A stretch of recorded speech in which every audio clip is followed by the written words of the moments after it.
Well, do you know what I was going to say before we go into Panini stickers, Jeff? Jamie, I'm going to tell you something. I get back to the 1970 ESO World Cup coins, right? I swear to I God, remember that. I can remember hanging about outside the garage up in East Kilbride, waiting in the motorists coming in, right? And if they didn't, I'd take the coins off them, and it was on a wee board, and we used to stick the coins into the board, mate. And it was Franny Lee, and it was Norman Hunter, Alan Clark, Jeff Astle. I can remember Jeff Astle, and the only one I never got, I remember it to this day, only one I never got, boys, was Brian LeBone. Brilliant. Yeah. I mean, it does become an obsession, doesn't it? Did you used to collect them yourself, Jamie? I remember as a kid when I got Ali McCoist. Just honestly, I was beside myself. You tried to trade it straight away, did you? 5 or 6 at the time, Jeff. You know, it was the shiny Ali McCoist. That was it. You'd won. When you had to swap that one at school, it was all over. Oh, aye. You were getting 3 Alan Shearers for an Ali McCoist back in the day. Brilliant. Does it surprise you that it still retains its appeal, you know, in this day and age when, you know, everything is done on computer? Yeah, do you know what, Jeff? There is a little bit of a surprise of it, but I also guess that it's like you mentioned there in the tech world, and you know, I've got 3 kids. You know, Yeah. obviously a 2-year-old and a 19-year-old and a 15-year-old. Anything you can to keep them off screens, I think, is so important. Especially when you know, my 15-year-old wants to play football and you know, training starts. You get in the car with him, and all of a sudden he's on his screen or looking at his phone. I'm not sure how good it is for them all the time. So anything you can do that's just going to take their mind off it. You know, when you go to Marks and Spencer's, you can pick up the stickers, and you know, it's something you can swap with your mates. It helps people talk. You're trying to, you know, get a swapsy at school or whatever like that. So is anything you can do just to achieve that, I think, is obviously good. So the initiative is great, and the Panini stickers, I even remember as a kid, we all must do that smell of the stickers. It was beautiful. So. Yeah. Anything that we can do just slightly differently to that. And it also gets you involved with the Euros, the World Cups when they come about. It just gets that really interesting. You get to know the players, because that's really how you got to know the players in those days. You'd see them on the sticker book. That's how you saw their faces. Yeah, you're dead right. It appeals across the generations as well, doesn't it? Look, Jamie, just a word on what's going on in the title race. I mean, Spurs, your old club, could they be the spanner in the works for Manchester City? It's going to be extremely difficult, but that's the one game. Obviously, you know, it's not going to be an easy game, because Tottenham are obviously not going to want to see Arsenal win the title. But your professional pride, your integrity as a player, you want to perform.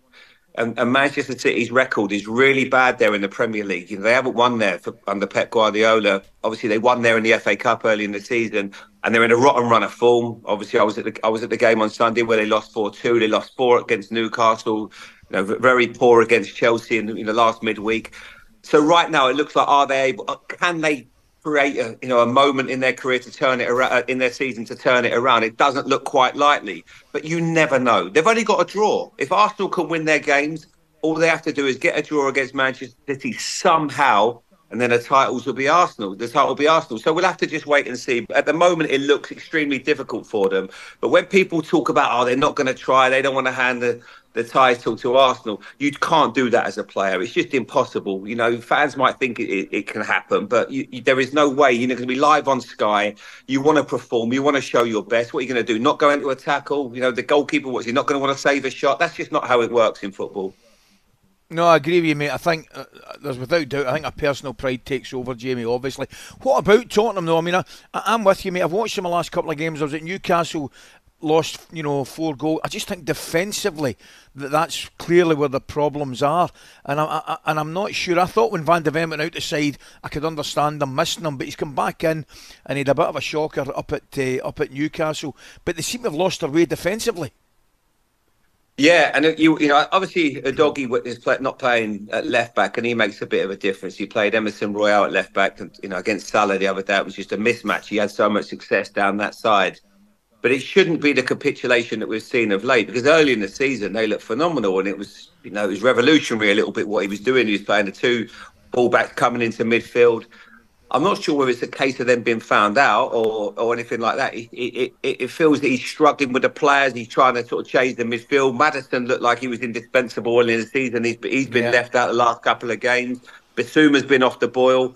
It did look better. I don't know if you agree, Ali and Jeff. It looked better the other day when Son went to the left and Richarlison came on, and he gave them a bit more of a threat, a bit of appetite to get after the ball. But it's been really poor. And you know, as I say, early in the season. Ange was like, he was the guy everyone wanted to go and have a beer with. But lately, it's been like, I'm not sure I want to go with him at the moment. He doesn't look too happy. No, he's the bloke sitting in the corner with a frown on his face that you try and avoid, isn't he, when you go to the bar? What about Liverpool, Jamie? Obviously, the end of an era with Jurgen Klopp leaving. How confident are you that they can continue on the trajectory that they've been on in recent seasons? Honestly, Jeff, I'm not that confident. I think it's going to be a rough ride for a while. You only got to look at history of obviously when Manchester United lost to Alex Ferguson and Arsene Wenger left Arsenal. It's going to be extremely difficult, you know, and trying to find managers right now. They're at a premium, top elite managers. You know, if you'd have said you'd have given me 20 names, Arne Slot wouldn't have been really on my radar, you know, as the next Liverpool manager. It looks like he's going to get it. So there will be enormous amount of pressure. There's players' contracts that are going to be up next year. You know, obviously like the Salah, Van Dijk, important players. What are you going to do with them? Are you going to keep them? And, you know, even Trent Alexander-Arnold at 25, he's up next year. So a lot of questions to be answered. This year, I think they've overachieved. I think at the start of the year, if you'd have said they'd have got top four and win a cup, great season. But I think it was the hope that almost killed them a little bit.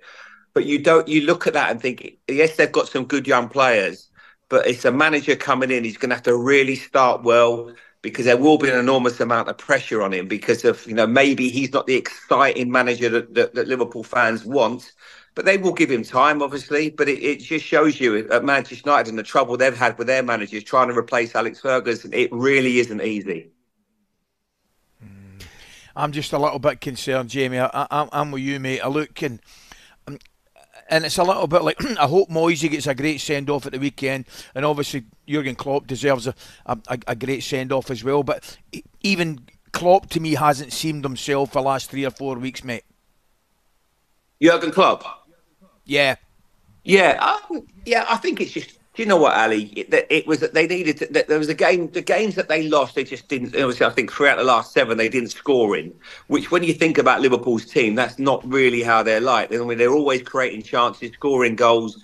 Nunes went off the boil, and players that you'd expect maybe just to nick a goal. Jota obviously had a couple of chances against Crystal Palace.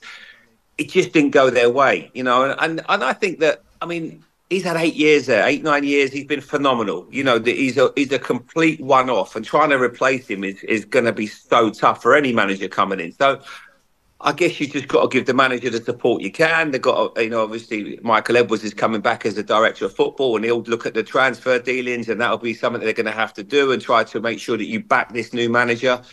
But right now it's difficult. You look at Man United's predicament. They're trying to get, you know, look at if Eric Ten Hag goes, who do you get? There's not an abundance of elite managers out there. That's the major problem. When everyone says, got to get rid of Ten Hag, okay, well, who are you going to get in instead? There's not many out there. Yeah. Not many out there, and a few looking around at the moment as well. Jamie, look, thanks for joining us. We'll all be collecting our Panini stickers as we come up to the Euros during the course of this summer. I'm not sure if I've got any left, but I tell you what, I've got Wilsey, a CFC fan, who says, great show, Jeff. I still have my Mexico 1970 sticker album and Coist, your full SO coin collection. By the way, yeah. If you can if you and Jamie can get me hold of Brian LeBone, that would make my day. I've still got it up in the loft. That would make my day, that would. Brilliant. Jamie, thanks very much for joining us, mate. Take care, mate. Take care, mate. Take care, everyone. Bye-bye. Bye. talkSPORT Breakfast, waking you up Monday to Friday morning from 6 a.m. on AM, on DAB, via the talkSPORT app and on your smart speaker. talkSPORT.